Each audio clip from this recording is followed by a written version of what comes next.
여러분 안녕하십니까. 5월 13일 수요일 넘치는 우리 교회 매일 묵상 시작하도록 하겠습니다. 오늘 본문 말씀은 창세기 41장 25절부터 36절까지 말씀입니다. 어제 본문에 바로에게서 꿈 이야기를 들었습니다. 그리고 그 꿈은 하나님께서 풀어주실 것이라고, 해석해 주실 것이라고 이야기했습니다. 그리고 오늘 이제 본문 말씀은 그 꿈에 대한 해석을 이야기해 주는 장면입니다. 바로의 꿈은 두 가지라고 그랬어요. 하나는 살진 암소와 그 흉한 암소, 그리고 풍성한 이삭과 바짝 마른 이삭, 요 두 가지라고 했는데, 요셉이 꿈을 풀면서 뭐라고 얘기했냐면 이 두 가지는 하나다라고 이야기합니다. 그리고 7 암소 그리고 7 이삭은 모두 다 7년을 의미한다라고 이야기를 하는 거죠.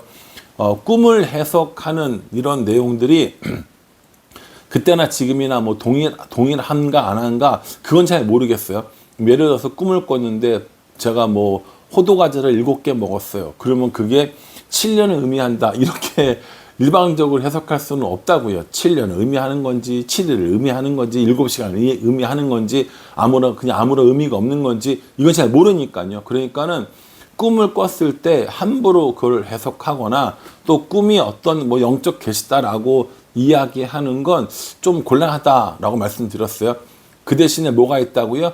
우리에게 말씀을 주시는 우리에게 말씀해 주시는 방법으로서의 성경이 있다라고 이야기 드렸습니다.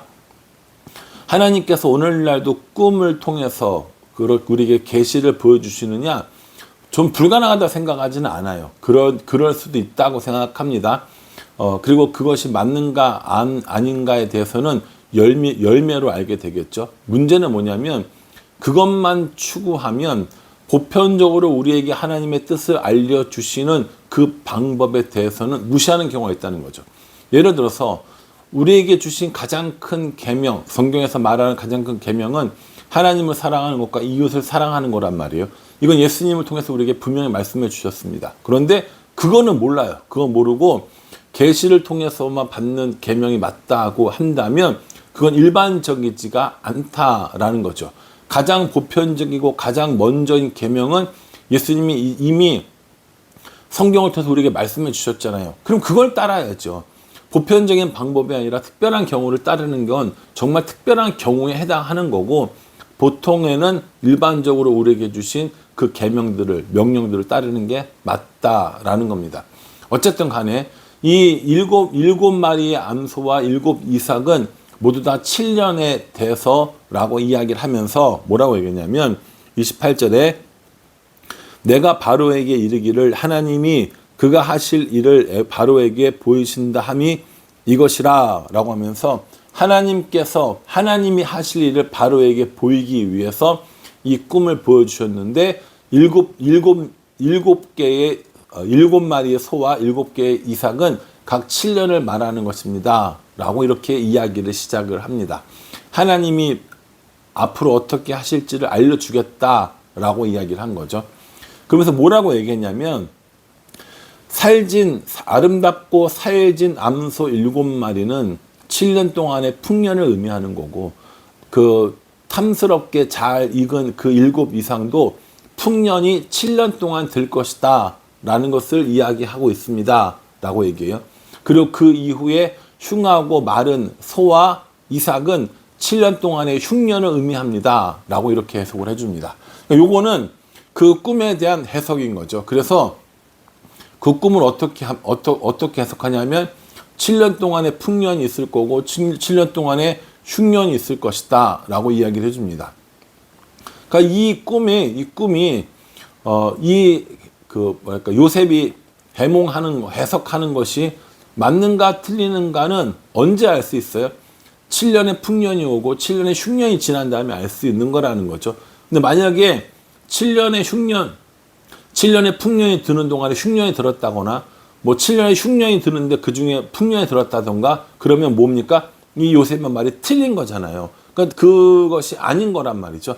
그러니까 우리의 꿈이 부정확한 이유가 뭐냐면 우리가 자의적으로 해석하거나 잘못 해석하거나 혹은 큰 그림 중에 일부를 우리가 마치 큰 그림인 것처럼 해석할 때가 있다라는 것이죠. 요셉의 꿈을 생각해 보십시오. 요셉이 꿈을 꾸고 지금까지 대략 얼마 정도 시간이 걸렸느냐? 최소한 13년 정도 시간이 걸렸습니다. 그러면 보세요. 요셉이 처음 꾼 꿈이 뭡니까? 엎드려 절하고 해와 달과 별이 절하는 거잖아요. 그럼 그 꿈이 이루어지려면 자신은 승승장구해야 되는 거예요. 그런데 승승장구했으니까 여러 가지 어려움들이 있었다라는 것이죠. 그러니까 꿈이 그냥 정말 개꿈으로 이루어지지 않으려면 그 꿈을 끝까지 붙잡고 하나님의 뜻 안에서 발견되어지고 이런 노력들이 필요하다 말인 거죠. 그런 것처럼 우리가 성경 말씀을 읽는 것도 똑같습니다. 성경 말씀을 읽으면 갑자기 뭔가 변해서 짠 뭐가 이러지는 않아요. 성경을 읽었다고 내 영혼이 갑자기 확 변하고 이러지도 않습니다. 우리가 보통 그런 얘기 하잖아요. 성경을 읽으면서 눈물이 나고 뭐 하늘문이 열리고 말씀이 깨달아지고 이런 얘기도 종종 듣는단 말이에요.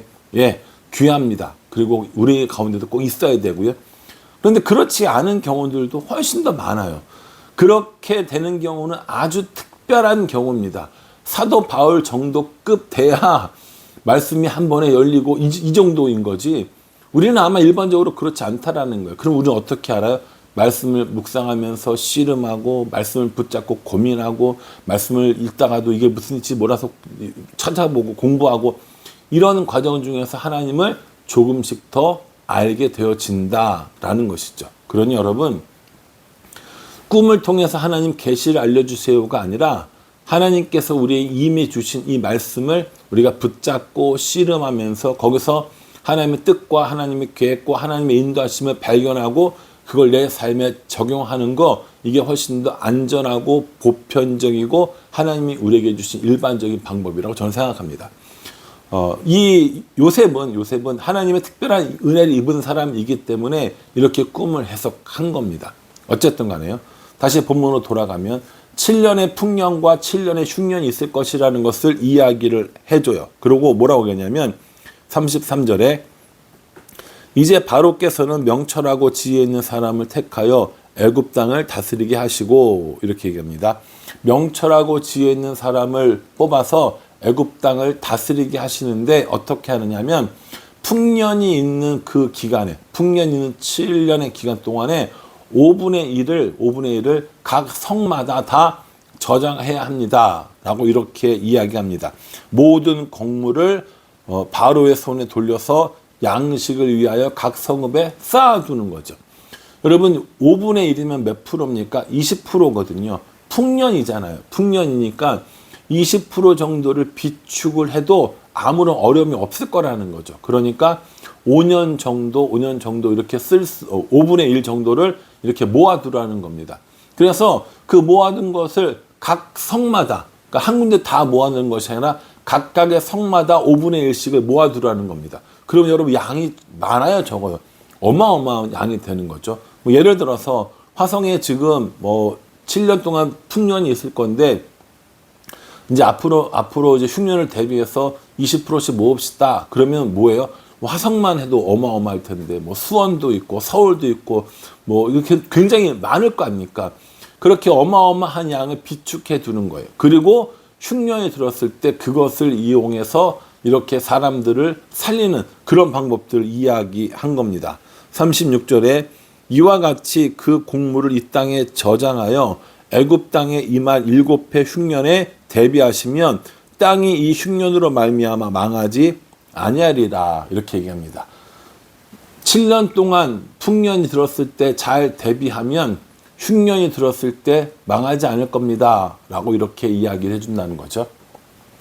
저는 이 말씀을 생각해 보면서 나는 지금 풍년의 때를 보내고 있는가 흉년의 때를 보내고 있는가 한번 생각이 들었어요. 곰곰이 생각해 보니까 저는 지금 풍년의 때를 보내고 있다는 생각이 듭니다. 그러면 내 인생에 흉년이라는 시간이 없을까라고 생각하면 얼마든지 있을 수 있다는 생각을 하는 거죠. 그럼 난 어떻게 해야지? 라는 생각을 한번 해봤습니다. 여러분 우리가 풍년에는 많지요. 차고 넘칩니다. 그래서 뭐 해요? 그것들을 많이 쓰고 많이 누리고 이럴 생각을 하는데 오늘 본문에 뭐라고 했냐면 풍년은 소비하는 기간이 아니라 풍년은 저장하는 기간임을 우리에게 알려주고 있습니다. 우리는 주로 어떻게 하냐면 풍년에 막 소비를 해요. 그리고 흉년에는 죽겠다고 아우성을 치죠. 저도 그렇고 아마 여러분들도 별반 다르지 않을 거라고 생각이 들거든요. 이게 꼭 쌀을 말하는 건 아니잖아요. 이게 꼭 돈을 말하는 것이 아니잖아요. 저는 요즘에 가끔 그런 생각을 해요. 하나님께서 내게 주신 이 모든 시간들 중에 지금이 가장 귀하고 가장 은혜스럽고 가장 평화로운 시간이 아닌가라는 생각을 해봅니다. 그러면서 한편 떠오르는 생각이 뭐냐면 그런즉 선줄로 생각한 자는 넘어질까 주의하라 라는 이 말씀을 종종 생각하곤 합니다. 좋다고 하고 지금 풍년이라고 하고 넉넉하다고 할 때 그러지 못할 때를 대비해서 저장하는 것들이 필요하다라는 것이죠. 이걸 우리들의 삶으로 바꿔보면 저금을 많이 해라, 뭐 적금을 들어라 이 얘기가 아니라 내가 지금 조금 괜찮을 때, 내가 좀 여유가 있을 때 더 말씀으로 내 삶을 채우고 더 묵상으로 더 기름지게 해야 내가 정말 영적으로 혹은 여러 가지 어려운 일들로 인하여서 마음이 힘들고 괴로울 때 어떻게 하는 거예요? 그 풍년의 시기에 모아뒀던 것들로 살아갈 수 있다는 겁니다. 저는 이게 굉장히 중요하다고 생각을 하거든요. 아무 일도 없고 평안할 때는 놀고 먹고 즐기지만 정말 흉년이 왔을 때는 아무것도 대비가 되어 있지 않는 거예요. 우리가 평화로울 때 신앙생활 열심히 하는 이유는 뭐냐면 어려울 때 그 신앙을 이용해서 그 어려움을 이겨내보기 위해서라는 거죠. 말씀을 왜 읽어요? 말씀을 왜 암송합니까? 읽어도 무슨 뜻인지 모르고 암송을 하려고 해도 금방 까먹는 게 우리들이라는 거예요. 그런데 알고 보니까 이것이 풍년 때 우리의 영적인 양식들을 차곡차곡 쌓아두는 거라는 거죠. 우리가 어려운 일을 당해요. 실패와 낙심과 절망의 시기에 풍년 같은 그 시기에 쌓아두었던 말씀들이 그 묵상들이 그때 일하면서 우리로 하여금 기억나게 하고 우리로 하여금 의지하게 하고 우리로 하여금 그 말씀으로 인하여서 다시 하나님을 찾을 수 있게 한다라는 겁니다. 그러니 여러분 저와 여러분들의 삶이 지금이 풍년이라면 우리들의 풍년의 삶 가운데 더 많은 것들을 쌓아서 풍년의 시기가 소비하는 시간이 아니라 저장하는 시기인 줄 알아야 할 줄 압니다. 또요, 우리들의 삶이 지금 흉년이라면 먹을 것이 하나도 없는 그런 상태가 아니라 우리가 저장해 놓고 쌓아두었던 것들을 기억하고 이제 그걸 사용해야 한다라는 것이죠. 여러분 풍년의 시기 때 많이 쌓아두셨어요. 말씀도 열심히 읽으셨고요. 성경 공부도 하셨고요. 큐트도 열심히 하셨고 예배도 다 열심히 드렸어요. 그러니까 흉년인 지금 그걸 기억하고 다시 거기서 찾아와서 내 양식을 삼아야 된다는 거예요. 말씀이 내 양식이 되고 기도가 내 양식이 되고 예배가 내 양식이 되고 묵상이 내 양식이 되고 그렇게 해서 조금씩 힘을 얻고 다시 살아나는 것. 그것이 우리들이 풍년의 시기에 해야 될 일이고 흉년의 시기에 해야 될 일이라는 겁니다. 이렇게 지혜 있는 조언을 바로에게 요셉이 해 주었습니다. 하나님께서 꿈을 해석하게 해주셨고 하나님께서 대비책까지도 알려주셨습니다. 그러니 우리도 이 말씀 묵상하면서 우리는 풍년의 때에 어떻게 하는지 흉년의 때에 어떻게 하는지 잘 기억하면서 우리들의 삶이 모자라거나 부족하지 않는 넘치는 삶을 살아갈 수 있기를 주님의 이름으로 축복합니다. 기도하겠습니다.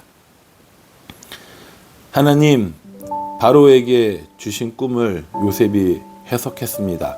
그리고 풍년과 흉년을 이야기했습니다. 풍년의 시기는 소비하고 먹고 즐기는 시간이 아니라 흉년의 때를 대비하고 저장하는 시기입니다. 그러니 우리들의 삶의 풍년이라고 먹고 마시고 즐기는 것으로만 끝나는 것이 아니라 흉년의 때를 대비해서 말씀을 읽고 말씀을 묵상하며 우리들의 삶에 우리들의 영혼에 잘 저장할 수 있도록 은혜 베풀어 주시옵소서. 예수님의 이름으로 기도합니다. 아멘.